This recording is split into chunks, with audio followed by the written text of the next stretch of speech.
आपने कल हमने टेंस के बारे में डिस्कस किया था। हमने present indefinite and present continuous के बारे में कल पढ़ा था। प्रेजेंट इंडेफिनिट के बारे में हमने रूल पढ़े थे, उसके कैसे हम उसका यूज़ कर सकते हैं। ऐसे हमने प्रेजेंट कॉन्टिन्यूस के बारे में पढ़ा था, वह उसके हम रूल को कैसे यूज़ कर सकते हैं। तो आज की क्लास में हम प्रेजेंट परफेक्ट टेंस के बारे में हम डिस्कस करेंगे। तो नमस्कार, मेरा नाम है अंकित और मैं आपको आज प्रेजेंट परफेक्ट टेंस पढ़ाऊंगा। इसके हम यूसेस के बारे में पढ़ेंगे, इसके हम रिलेशन पढ़ेंगे, कैसे दूसरे टेंस के साथ इसका कैसा रिलेशन रखता है ये। इसके हम कुछ कॉमन यूसेस के बारे में पढ़ेंगे, जिससे कि आप मतलब वर्ड्स देख के ही पहचान जाए कि ये जो टेंस है ये प्रेजेंट परफेक्ट टेंस है। तो इसलिए इन सब बातों को ध्यान में रखते हुए हम आज की क्लास को चालू करते हैं। तो मेरा नाम अंकित है और आप देख रहे हैं ऑफिशियल अंकित एडू हब चैनल। इस चैनल को की ज़्यादा से ज़्यादा प्रमोट करें, प्रमोशन करें आप लोग, या सपोर्ट करें, अपना सपोर्ट दिखाएं। और दूसरा मैं कहना चाहूँगा, इसको ज़्यादा से ज़्यादा लोगों तक शेयर करें ताकि ज़्यादा से ज़्यादा बच्चे आपसे जुड़ें, ताकि उनको बेटर स्टडी हम प्रोवाइड कर सकें। और आप अपना फीडबैक कमेंट बॉक्स में ज़रूर दें, आपको आज की क्लास कैसी लगेगी। तो इसके साथ ही बारे में पढ़ेंगे। तो लेट्स स्टार्ट। सबसे पहले हम पढ़ते हैं प्रेजेंट परफेक्ट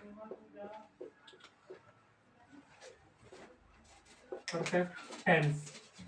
तो क्या होता है present perfect tense? Present perfect tense is basically, सबसे पहले हम इसका हिंदी में पता करते हैं। हिंदी में इसको हम कैसे पहचानें?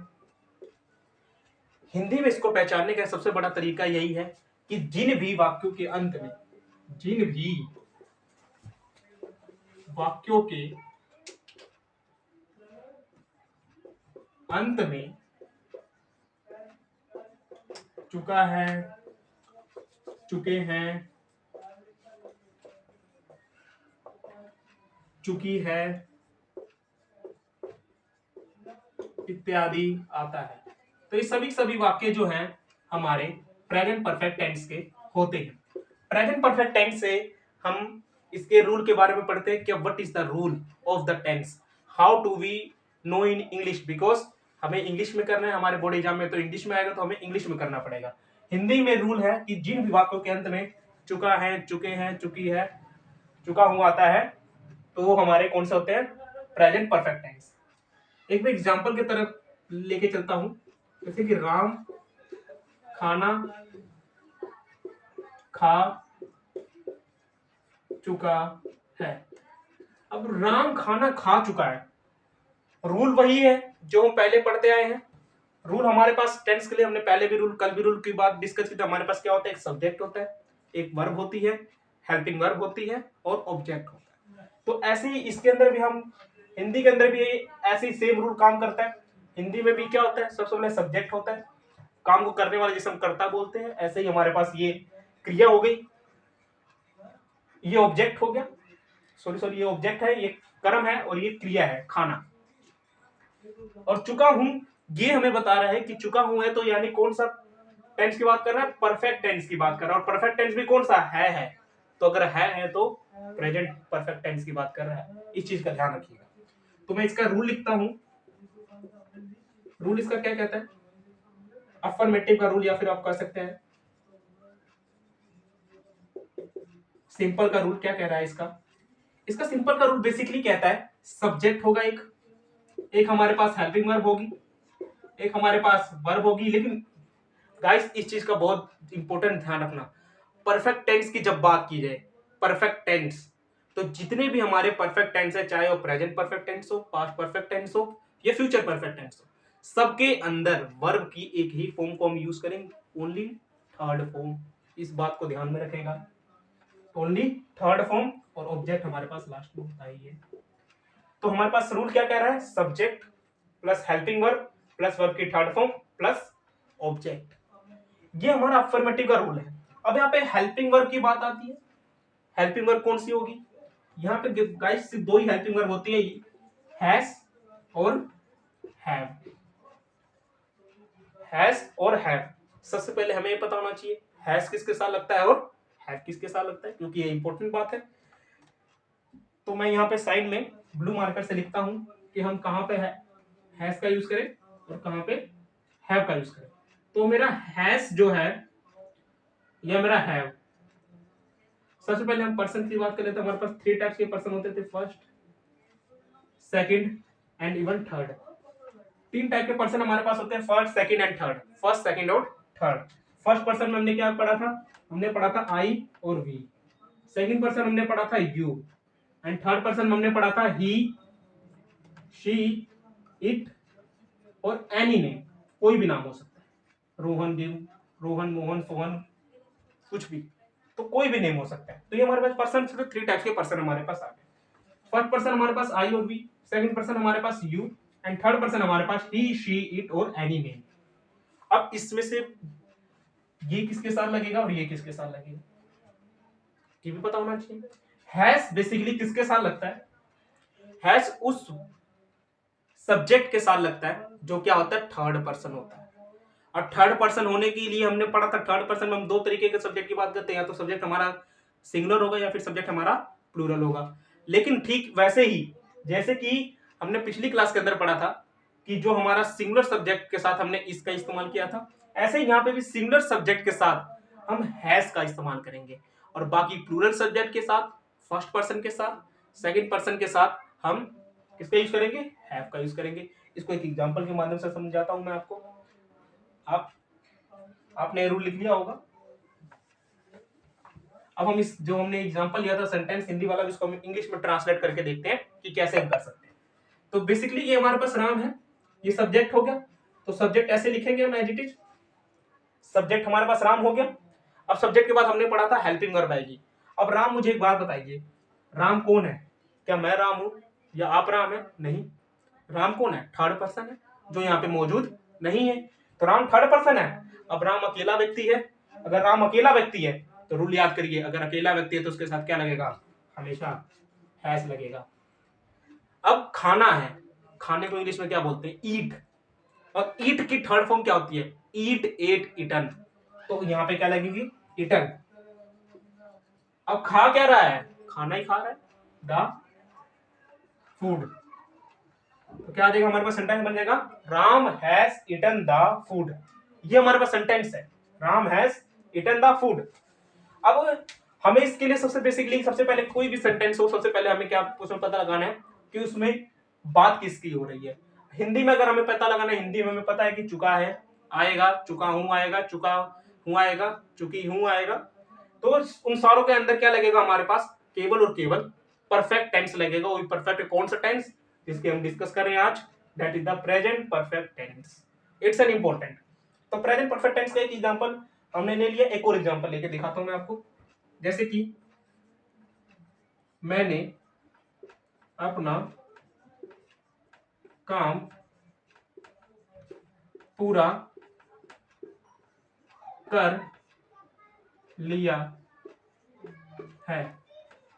अब कमेंट में आप मुझे बताइएगा ये किस टाइप का सेंटेंस, अब लिया है आ रहा है, क्या आ रहा है, लिया है, यानी कोई काम क्या हो चुका है, खत्म हो चुका है, अभी भी चल नहीं रहा है। इस चीज का ध्यान रखना।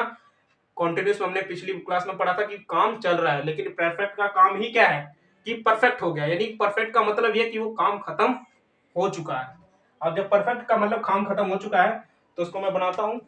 तो मेरे पास सबसे पहले मैंने, अब मैंने कौन है, मैं, आई, अब मैंने क्या है, अब आई क्या है, रूल याद करिए, आई है फर्स्ट पर्सन, फर्स्ट पर्सन के साथ मैंने कहा था हैव लगेगा, क्या लगेगा, हैव लगेगा, आई हैव। अब आई हैव तो हो गया। अब हमारे पास वर्ब के साथ बात क्या लगती है, हेल्पिंग वर्ब के बाद क्या लगता है, हमारे पास वर्ब लगती है। वर्ब क्या है इसमें, क्या काम वर्ब है या पूरा करना वर्ब है, क्या है वर्ब आपके हिसाब से? तो आप लोगों को अब तो पता चल गया होगा वर्ब हमारे पास क्या है, ये है, ये तो हमारे पास क्या हो गया, ऑब्जेक्ट हो गया, ये तो हमारे पास क्या हो गया, ऑब्जेक्ट हो गया। आई हैव कंप्लीटेड, क्योंकि कंप्लीट की थर्ड फॉर्म क्या होती है, कंप्लीटेड, कंप्लीटेड क्या, अब किसका काम करा है, मैंने अपना खुद का काम करा, तो अपना यानी माई, और काम को इंग्लिश में क्या बोलते हैं, work. I have completed my work, ये सिंपल सा था। अब मैं इसको रूल को हम आगे इसका नेगेटिव रूल पढ़ के देखते हैं। नेगेटिव रूल इसका क्या कहता है, ये तो अफर्मेटिव या मैं कहूं पॉजिटिव या फिर सिंपल था, लेकिन इसी का एक और नेगेटिव रूल भी तो आता है, उसके बारे में हम पढ़ेंगे।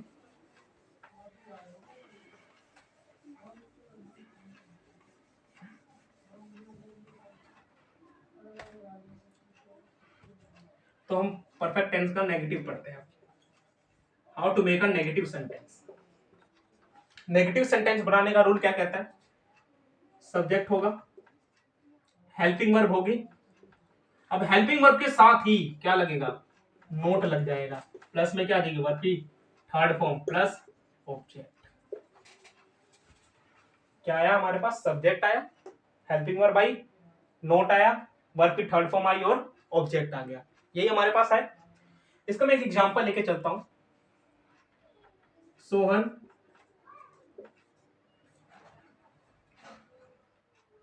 दिल्ली नहीं जा चुका है।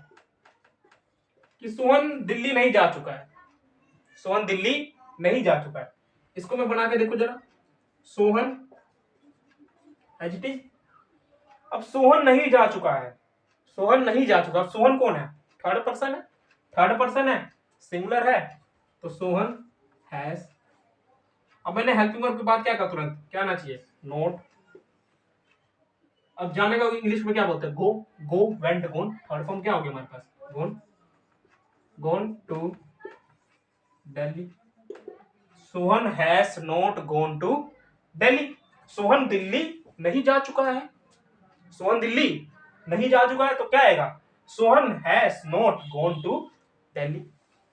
एक और एग्जांपल लेके समझाता हूं मैं आपको।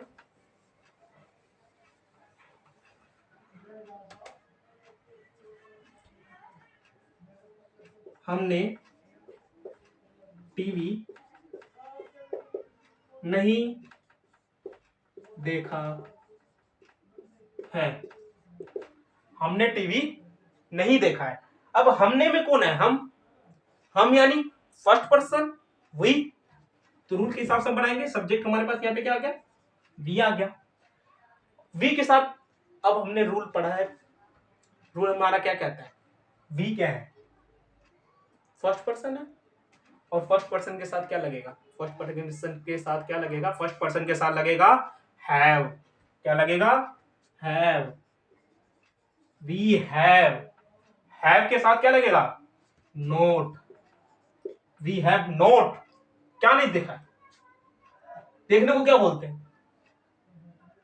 देखने को क्या बोलते हैं? देखने को बोलते हैं वॉच। और वॉच की थर्ड फॉर्म होती है वॉच्ड। टीवी। हमने टीवी नहीं देखा है। हमने टीवी नहीं देखा है। We have not watched TV. आशा करता हूं आपको समझ आया होगा। अब हम इसका इंटरोगेटिव पार्ट भी एक बार देख लेते हैं। इंटरोगेटिव पार्ट इसका क्या कहता है? इंटरोगेटिव।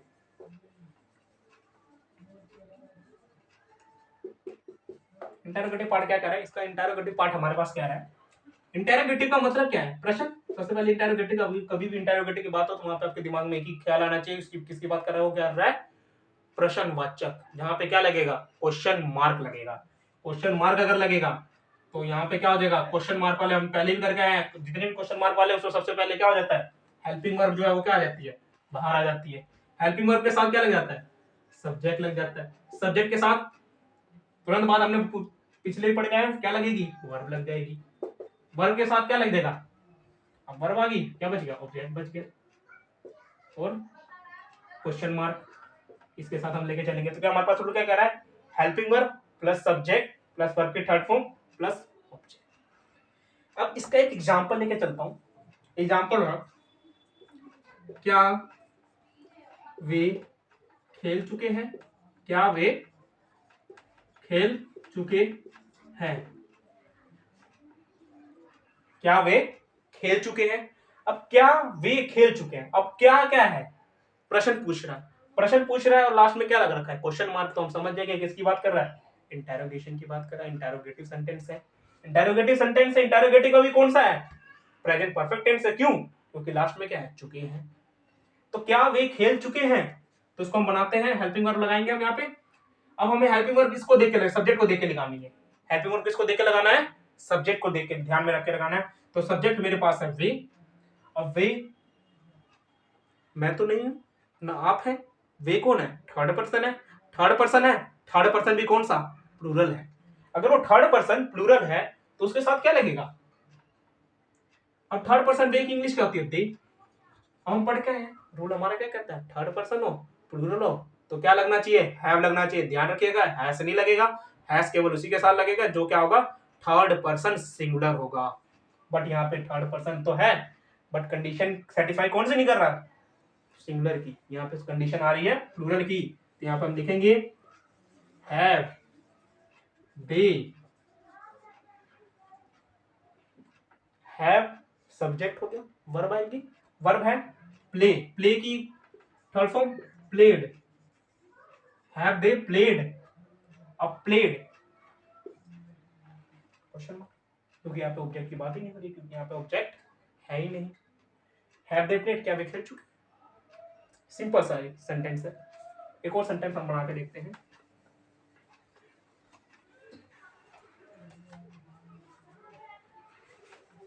क्या तुम नहा चुके हो? क्या तुम नहा चुके हो?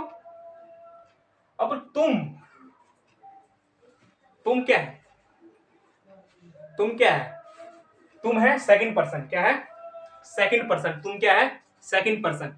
अगर तुम सेकंड पर्सन है, सेकंड पर्सन का रूल मेरे पास कहता है यू, तुमको कहेंगे यू, यू मेरा सेकंड पर्सन है, और सेकंड पर्सन का रूल के अनुसार क्या लगेगा? हेल्पिंग वर्ब हमारी क्या लगेगी? आशा करता हूं अब आप लोगों को समझ आ गई होगी। हमारे पास लगेगा हैव, उसके साथ सब्जेक्ट हमारे पास यू। हैव यू नहा चुके हो? हैव यू नहा चुके हो? नहाना, चुके हो, नहा चुके हो। अब नहाना को क्या बोलते हैं? बात। अब नहा चुके हैं तो अब टेकिंग थर्ड फॉर्म क्या होती है? Take, took, taken. Have you taken बात? क्या तुम नहा चुके हो? क्या तुम नहा चुके हो? हैव यू टेकन बात? हैव यू टेकन बात?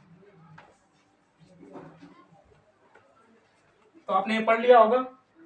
इंटेरोगेटिव भी अब आप लोगों को समझ आ गया होगा। इंटेरोगेटिव में हमारे पास हेल्पिंग वर्ब पहले आ जाती है सब्जेक्ट से, और उसके बाद सब्जेक्ट के ठीक बाद हमारे पास वर्ब लगती है, वर्ब के साथ हमारे पास ऑब्जेक्ट लगता है। ये हमारा बेसिक रूल कहता है। अब इसका हम कुछ इंपॉर्टेंट पॉइंट्स की बात करते हैं। हमने रूल पढ़ लिया, हमने सेंटेंस को पहचाना सीख लिया, लेकिन हमें जब तक यही नहीं पता होगा हम इसे इंप्लीमेंट कहाँ करें, हम इसका एप्लीकेशन कहाँ करें, हम इसका यूज कहाँ करें, तो हम इस ये सारा सारा टेंस ऐसा ही रह जाएगा। तो यूसेस की मैं बात करता हूं। तो यहाँ पे यूसेस, यूसेस की मैं बात कर रहा हूं। यूसेस, अब पहला यूज तो आप लोगों को समझ ही हो गया होगा कि अगर कोई काम क्या हो गया होगा? कंप्लीट हो गया होगा या पूरा हो गया होगा। अगर भी कोई भी काम क्या हो गया होगा? पूरा। या कोई भी एक्शन, कोई भी एक्शन क्या हो गया होगा? कंप्लीट हो चुका होगा। कोई भी एक्शन क्या हो गया होगा? कंप्लीट हो चुका होगा। तो एक तो उसके लिए यूज हम करेंगे इसका। परफेक्ट टेंस का किसके लिए यूज करेंगे? कि कोई भी काम क्या हो गया होगा? कंप्लीट हो चुका होगा। कंप्लीट होने का मतलब क्या है? कि कहने का मतलब है कि कोई काम पहले कोई चल रहा था, कॉन्टिन्यूस में था, कॉन्टिन्यूस और इसका रिलेट कर सकते हो। जैसे कोई काम पहले चल रहा था, मैं खेल रहा था, दूसरा व्यक्ति क्या कह सकते हो? खा रहा था, वह खा चुका है। एक व्यक्ति, मान लीजिए कोई एक व्यक्ति है, वो अपने घर के अंदर बैठा है, तो उसकी मम्मी है, उसकी मम्मी ने उससे पूछा कि क्या तुम खा चुके हो? क्या? तो उसका एक ब्रदर है, उसका भाई बाहर खेल रहा है, वो कह रहा है क्या तुम खा चुके हो? तो उसने कहा हाँ मम्मी मैं खा चुका हूं। लेकिन उसी टाइम पे अगर मैं सेम टेंस को जोड़ूं, क्या तुम खा चुके हो? मैं तो खा चुका हूं, लेकिन सोहन, लेकिन करके क्या लगा देंगे? सोहन क्या कर रहा होगा? खेल रहा होगा। तो ऐसे सेंटेंस के अंदर यहाँ पे हम, जहां पे भी आपको वाइल दिख जाए, तो ये जो सेंटेंस है ये अपने आप में क्या जोड़ेगा? इसके अंदर हम वाइल सेंटेंस बीच में अगर आ रहा है तो इसके अंदर याद रखिएगा, इसके अंदर परफेक्ट प्रेजेंट टेंस भी होगा, इसके साथ साथ प्लस में प्रेजेंट कॉन्टिन्यूस भी होगा, प्रेजेंट कॉन्टिन्यूस भी होगा। वाइल जो वर्ड है ये अपने आप में जोड़ के रहेगा। जैसे कि मैं एक एग्जांपल लेके चलता हूं।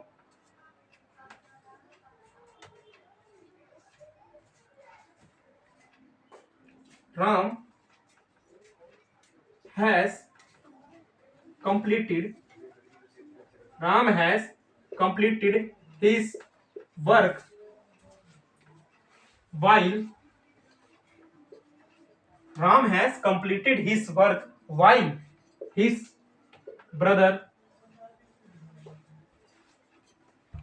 is playing. While his brother is playing. Ram has completed his work, Ram अपना काम का पूरा कर चुका है, जबकि उसका भाई अभी भी क्या कर रहा है, खेल रहा है। तो यहां पे देखिए वाइल, तो वाइल के साथ एक रूल के हिसाब से आप देखना, वाइल का जो फर्स्ट होगा हिस्सा, अगर वो प्रेजेंट परफेक्ट टेंस की बात कर रहा है तो वाइल का दूसरा हिस्सा किसकी बात करेगा, प्रेजेंट कॉन्टिन्यूस टेंस की बात करेगा। इस चीज को ध्यान रखिएगा। क्या कह रहा हूं मैं कह रहा हूं कि वाइल से पहले जो सेंटेंस अगर प्रेजेंट परफेक्ट टेंस में है तो वाइल के बाद वाला जो सेंटेंस होगा वो किस में होगा, वो होगा प्रेजेंट कॉन्टिन्यूस टेंस के अंदर होगा। एक चीज मेरा ध्यान में रखिएगा आप लोग ध्यान से।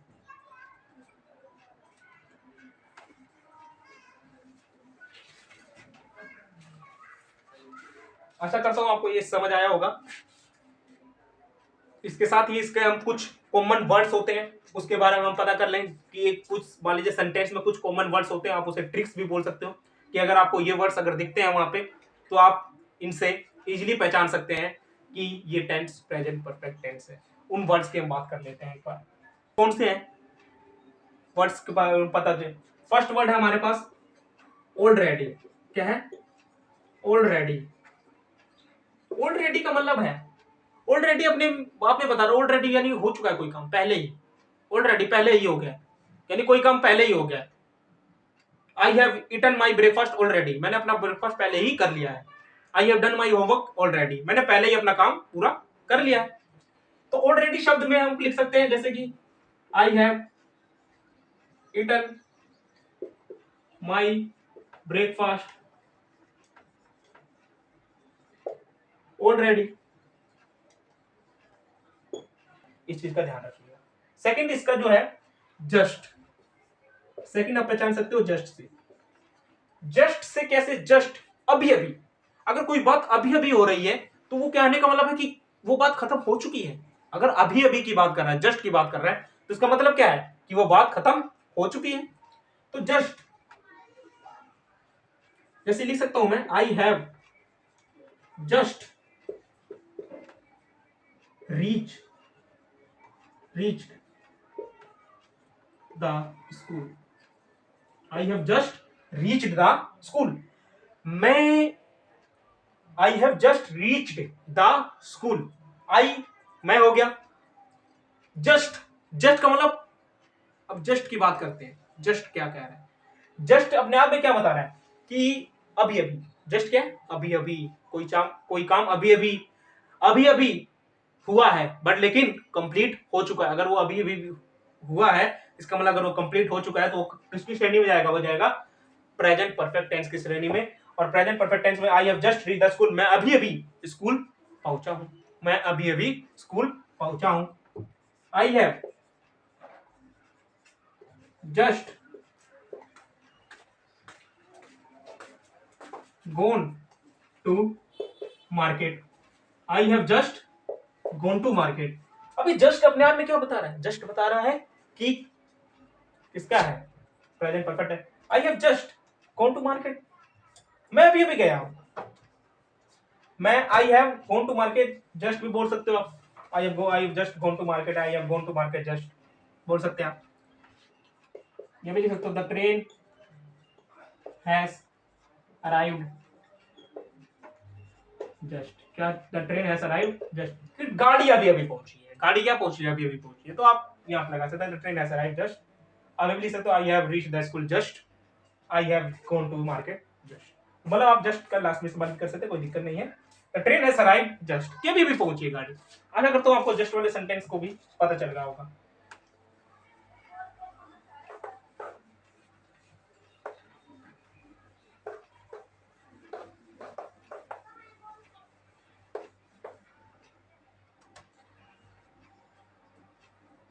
ये भी लिख सकते हो, the accident has just occurred, कि एक्सीडेंट अभी अभी हुआ है। एक्सीडेंट क्या हुआ है? अभी अभी हुआ है, ये भी आप लिख सकते हैं। तो इस टाइप के जस्ट के कुछ सेंटेंसेस थे। इसके साथ ही हम एक इसके नेक्स्ट फेज की बात करते हैं। नेक्स्ट फेज हमारे पास कहता है, क्या कह रहा है नेक्स्ट फेज हमारे पास? कह रहा है नेक्स्ट फेज कहता है, नेक्स्ट फेज कह रहा है हमारे पास एक इसका थर्ड हम लेके चलते हैं, दैट इज द सो फार। कहीं पे भी अगर आपको सो फार वाला सेंटेंस दिख जाए, इसका मतलब वो परफेक्ट है। सो फार का मतलब है अभी तक। क्या मतलब है? अभी तक। अगर वो अभी तक की बात कर रहा है, यानी काम क्या हो चुका होगा? पूरा हो चुका होगा। अभी तक की बात कर रहा है तो काम क्या हो गया होगा? पूरा हो चुका होगा। तो इस चीज का, हाँ, तो हम अपने थर्ड एग्जांपल की बात कर रहे थे, तो मतलब थर्ड एग्जांपल कह रहा हूँ, मतलब थर्ड इसका यूज हम कहाँ कर सकते हैं? थर्ड यूज हम देखेंगे। थर्ड हमारे पास यूज होगा इसका सो फार के लिए। क्या होगा? सो फार। सो फार को हम हिंदी में क्या बोलते हैं? अभी तक। अब अभी तक अपने आप में क्या बता रहा है? अभी तक अपने आप में ये बता रहा है कि ये काम क्या हो चुका होगा? अब तक कंप्लीट हो चुका होगा, अब तक पूरा हो चुका होगा। Action will be done, action हो गया होगा। तो अभी तक, सो फार। और इसी का एक और पार्ट आता है हमारे पास, होता है येट। इसका ही मतलब होता है अभी तक। अभी तक, ये दोनों को दोनों ही अपने आप में, ये दोनों के दोनों वर्ड्स जो है ये अपने आप में किसको दिखा रहे हैं? प्रेजेंट परफेक्ट टेंस को डिनोट कर रहे हैं अपने आप में ही, प्रेजेंट परफेक्ट टेंस को। अब प्रेजेंट परफेक्ट टेंस को कैसे डिनोट कर रहे हैं? आप इसका एक एग्जांपल, एक एग्जांपल मैं इनका समझा देता हूं। जैसे कि सो फार का एग्जांपल हो गया, we have not received, we have not received any complaints so far, कि we have not received any complaint so far, कि हमने अभी तक कोई कंप्लेंट रिसीव ही नहीं की। अब अभी तक कोई कंप्लेंट रिसीव ही नहीं की, आपको समझ सुन के ही समझ आ गया होगा। अभी तक यानी काम क्या हो चुका होगा? पूरा हो चुका होगा। तो वही इसका example, doctors have not arrived to the hospital yet. क्या कह रहा हूं मैं? The doctors have not arrived to the hospital yet, कि डॉक्टर अभी तक अस्पताल के अंदर पहुंचे ही नहीं, पहुंचे ही नहीं। अब ये पहुंचे ही नहीं, अब येट जो है ये अपने आप में नेगेटिविटी को थोड़ा फैलाता है, नेगेटिविटी भी फैला देता है कभी कभी। तो येट का ज्यादातर यूज हम नेगेटिव के लिए करते हैं, लेकिन आप पॉजिटिविटी के लिए कर सकते हो। जैसे कि एग्जांपल पॉजिटिविटी के लिए देखता हूं मैं इसका, have you submitted your application yet. अब येट जो है नेगेटिव के लिए अपने आप में ये डिनोट कर रहा है, तो आप नोट नहीं भी लगाते हैं कोई दिक्कत नहीं है। Have you submitted your application yet, क्या तुमने अपनी एप्लीकेशन को अभी तक सबमिट, येट अपने आप में बता नहीं किया, कि अभी तक किया ही नहीं है। इसका मतलब अभी तक काम किया ही नहीं है, कभी काम पूरा हो चुका है, काम किया है। Have you submitted your application yet, आपने अपना काम पूरा अभी तक किया ही नहीं है, किया ही नहीं है। तो किया ही नहीं है, तो जब ऐसी बात है येट अपने भी नेगेटिव, तो आशा करता हूं आपको ये जो मैंने आज पढ़ाया है ये अच्छे तरीके से समझ आया होगा, और एक एक वर्ड्स को मैंने बड़े ही अच्छे से एक्सप्लेन किया होगा। अगर आपको नहीं थोड़ा बहुत प्रैक्टिस करने हैं, जितना ज्यादा आप प्रैक्टिस करेंगे उतना ही ज्यादा ये आपको आएगा, क्योंकि कहा भी जाता है प्रैक्टिस मेक्स मैन परफेक्ट। जितनी ज्यादा प्रैक्टिस मोर यू गेन, जितना ज्यादा आप प्रैक्टिस करेंगे उतना ज्यादा आप गेन करेंगे। तो इसी के साथ आज की वीडियो को हम यहीं पे रोकते हैं, और हम आशा करता हूं कि आपको ये लेक्चर अच्छा से समझ आया होगा। ऐसे ही और वीडियोस देखने के लिए हमारे YouTube चैनल अंकित ऑफिशियल अंकित एडू हब को सब्सक्राइब करें और बेल आइकन को दबाना ना भूलें। अगर आपको वीडियो पसंद आया होगा तो लाइक करें, शेयर करें, कमेंट करें। Okay, thank you.